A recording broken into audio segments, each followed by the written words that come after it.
ابويا فلسطين هيرجع بس يرجع على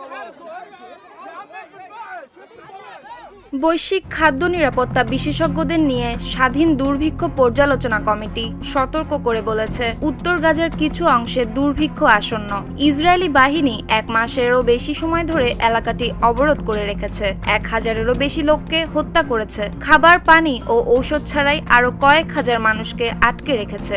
গতকাল শনিবার এক প্রতিবেদনে এ খবর দিয়েছে আল জাজিরা। ফিলিস্তিনে ইসরায়েলি আক্রমণের বড় কেন্দ্রবিন্দু এখন উত্তর গাজা। এমনিতেই পুরো গাজা উপত্যকা বিধ্বস্ত।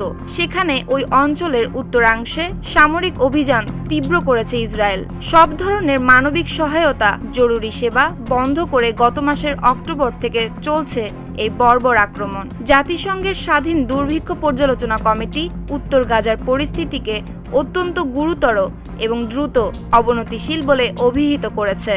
একই সঙ্গে তাদের আহ্বান, যুদ্ধের সমস্ত অভিনেতাকে মানবিক বিপর্যয় এড়াতে 9 দিনের মধ্যে অবিলম্বে পদক্ষেপ নিতে হবে। ফিলিস্তিনের গাজায় ইসরায়েলি হামলায় নিহতদের প্রায় 70% নারী এবং শিশু বলে তথ্য দিয়েছে জাতিসংঘের মানবাধিকার বিষয়ক দফতর।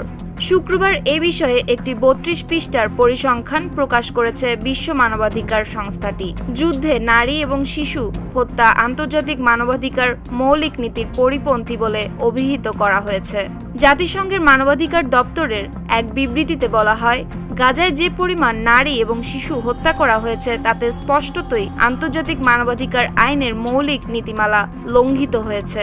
সংস্থাটির এই পরিসংখ্যানের বিষয়ে তাৎক্ষণিক কোনো মন্তব্য করেনি ইসরায়েলি প্রধানমন্ত্রী বেনিয়ামিন নেতানিয়াহুর কার্যালয়। নিহতদের মধ্যে কম বয়সী থেকে সর্বোচ্চ 97 বছর বয়সী এক নারীও রয়েছে সদ্য ভূমিষ্ঠ হওয়া নবজাতকও। 18 বছরের নিচে যে সকল শিশু নিহত হয়েছে তাদের মধ্যে 5 থেকে 9 বছর বয়সী শিশুর সংখ্যা 44%। এর চেয়ে বেশি বয়সী শিশুদের বয়স 10 থেকে 14 বছর।